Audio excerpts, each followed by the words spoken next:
Well, here we are. Good morning.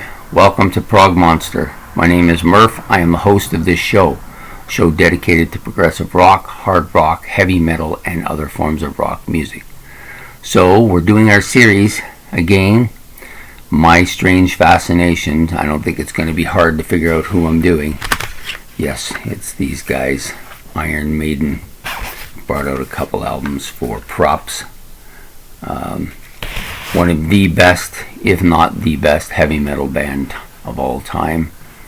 Definitely up there, that's for certain. One of the most influential, if nothing else. Iron Maiden. This is also the first band I've done, the whole band, because it's such a good band and such an influential band and had such an impact on me. I discovered Iron Maiden, as I always did with a lot of stuff back then, through my friend, my long lost buddy John. Anyways, he introduced me to Iron Maiden, brought this album over to the house, and I soon owned it. Like within minutes, we went out and bought another copy. Such a good album. I had heard a couple songs from them on the radio, but hadn't really got a good chance to listen to them. I think that the whole persona was like huge for me. This album was released in '82, I believe. I have my glasses, which I probably left in the front room when I was doing something. But anyways,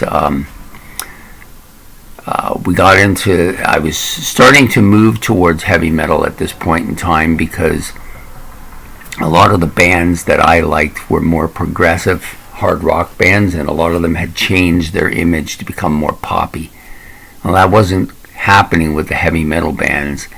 The two that I listened to the most, or actually three that I listened to the most, Black Sabbath, Iron Maiden, and Judas Priest, were the big three for me, and they were all basically putting out the same stuff they'd always been putting out. Iron Maiden was new to me.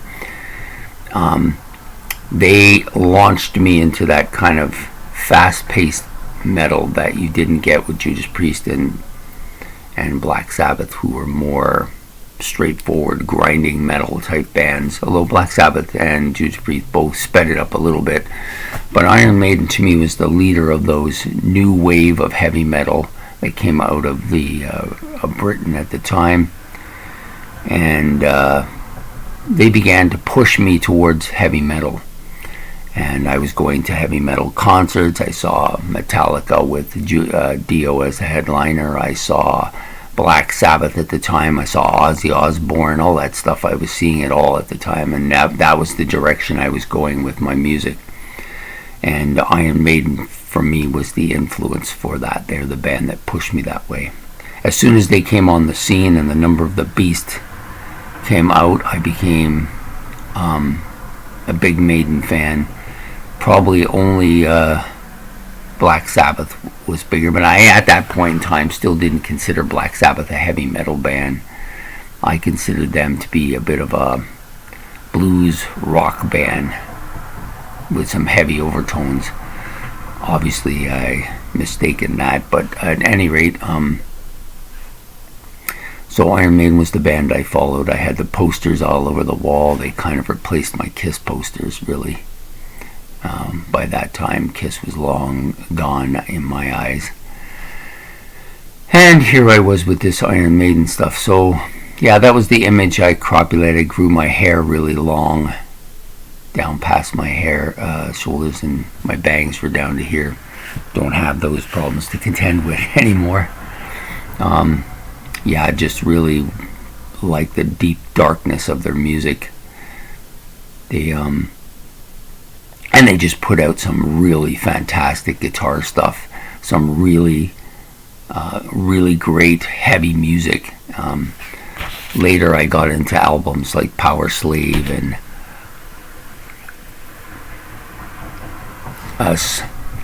Seventh Son of the Seventh Son, but that was much later, when I was in my 50s and 40s.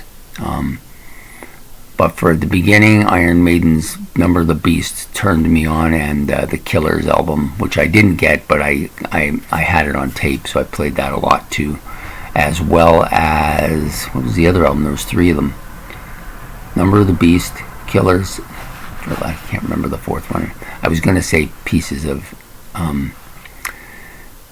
Mind, but I only knew some of the tracks from the radio on that, and there was another one after that. I think it was the one with the 2 Minutes to Midnight. That one I listened to quite a bit too. But anyways, so these were, was that Power Slave? Yeah, it is. Sorry. Yeah, this was the second album for me that I listened to quite a bit, and Killers. And then they were all vinyl, so they all went to my sister when I left home, and I've since acquired all of them again. But Iron Maiden, a big influence, just because of their speed type metal, their heavy metal. They were the only band, in my estimation, still doing what they had done prior to that meltdown in 1980 when everybody went poppy. And I really dig the Eddie logo. I like the whole dark thing about them. So it kind of pushed me that way. It was unfortunate, though. I just didn't continue in that direction. I discovered, when I moved out, I discovered Stevie Ray Vaughan, and I kind of went a completely different direction from what I've been listening to, and heavy metal kind of went south on me for a while. But it was good. It had a big impact on my life in the early 80s, and I still listen to Iron Maiden and some other heavy metal bands. Some people have tried to push me more towards some other heavy metal bands. I've been listening to stuff here and there. Just doesn't have the same impact as this band had on me. No heavy metal band had a bigger impact than this one. Even Black Sabbath and their Heaven and Hell album, which I love, I just didn't think of it as heavy metal, and I'm not really sure why, but it obviously is pretty damn heavy. Anyways, so there you have it. Rock legends Iron Maiden on my strange fascinations. I hope you like this video. Please subscribe, it's much appreciated, and we'll be back tomorrow with another episode of My Strange Fascinations. Have a good day.